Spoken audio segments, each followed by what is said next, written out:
I'm Rita Chebet Kering. Welcome on board. Azimio Umoja coalition has announced it won't take part in bipartisan talks if the process is parliamentary.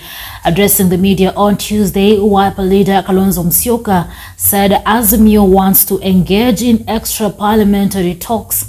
Kalonzo said the government must take up the hospital bills of all Kenyans who sustained injuries due to police brutality during the demos. He also said the state should also pay repatriation to Kenyans who lost their properties during the protest. Bushebi Jr. is on that story. God, we thank you for this beautiful day. The parliament-led bipartisan negotiations agreed between Kenya's President William Ruto and opposition leader Raila Odinga could collapse prematurely after the two parties took hardline positions on various issues even before the first meeting. They can go back to the same Supreme Court. Whereas Mr. Odinga has announced that mass protests to agitate for a lower cost of living and electoral justice may resume in under 2 weeks. The government has stated that the talks will strictly deal with the ongoing reconstitution of Independent Electoral and Boundaries Commission. The parliamentary group meeting agreed with the president on a parliamentary bipartisan approach in resolving such matters. Azimio la Umoja coalition leader Raila Odinga on Tuesday stated that they would go ahead to announce the date for the resumption of protests immediately after the Ramadan festivity. I think maelewa hii kitu ni continuous, very clear. So karibuni sana. The opposition titan accused President William Ruto of state capture, stating that Ruto has weakened the parliament, captured state institutions, and co-opted the judiciary to consolidate power. The former prime minister told the president that, on the contrary, the head of state must remember that power ultimately belonged to the people. Raila went on to state that Kenyans would now take power back and demand direct accountability from the president. The statement posted on Raila's social media accounts came few minutes after he led the Azimio coalition to reject parliamentary bipartisan talks, saying protests must resume after Ramadan festivity. The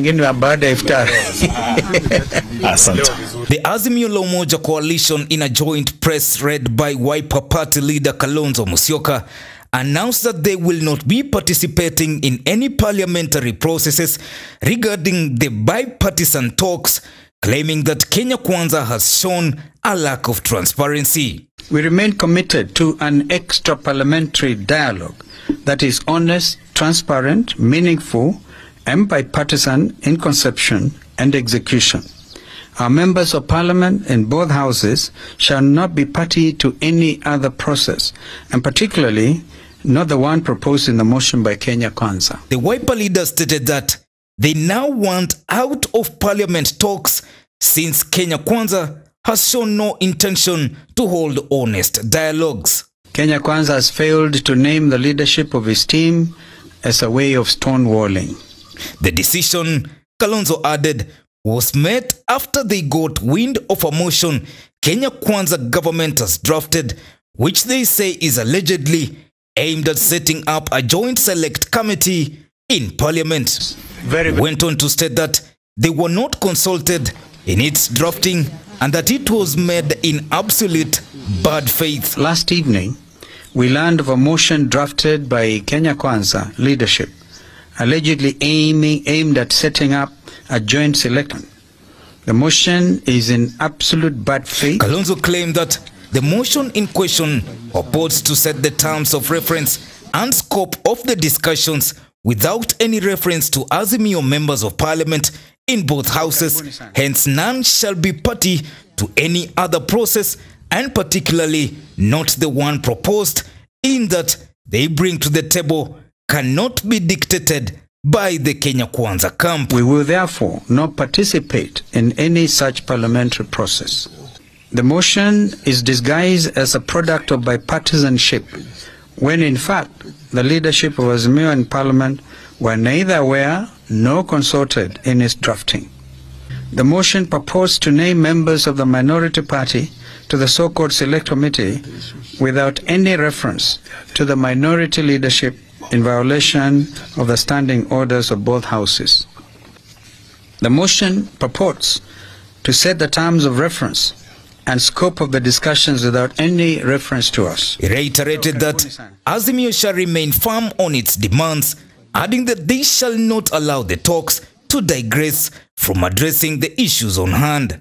Our issues remain what we said before, and they are reduction in cost of unga, fuel, electricity, and school fees, opening and audit of IEBC servers, bipartisan reform and reconstitution of IEBC, reinstatement of the 4 IEBC commissioners, and end to the buying of MPs, which threatens multi-party democracy. We reiterate the call that the regime must immediately take up the hospital bills of all Kenyans who sustained injuries as a result of police brutality during the recent protests and demonstrations, and pay reparations for those who lost their property and their lives. In the meantime, Azimio has instructed the chairperson Otiende Amolo to formally invite the Kenya Kwanza for a meeting to set ground rules for the extra parliamentary talks.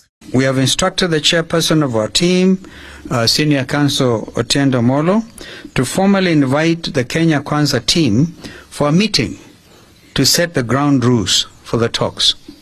The Odinga-led team was pressured to resume countrywide mass action due to what the coalition termed as a lack of seriousness by President William Ruto in addressing opposition grievances. Some pro-government leaders had, nonetheless, dared Azimio to proceed with protests, adamant that they would not be coerced into giving in to opposition demands. However, President Ruto urged Raila to call off the protests on Monday. President William Ruto had said that if using the term "my brother" when he refers to opposition leader Raila Odinga will help quell the anti-government protests, then he would do so many times over.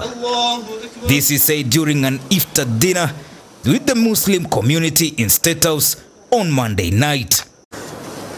Kama kumuita Raila Odinga my brother ndio itasaidia awache maandamano, awache fujo, mali ya watu isiharibike, biashara ya watu isiharibike. Mimi nitamuita my brother mara 10, hata nitaongeza my dear brother.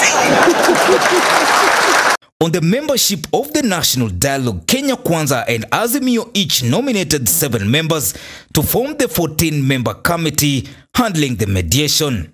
Nonetheless, Azimio added that each party shall at any time have the power to recall any of its members and appoint a new one, with decisions made through consensus and based on the principle of equality. Azimio bipartisan team is led by Otiende Amolo, while Kenya Kwanza is led by Senator Boni Khalwale. For Maisha Prime, Maisha Television, Ambusha Junior.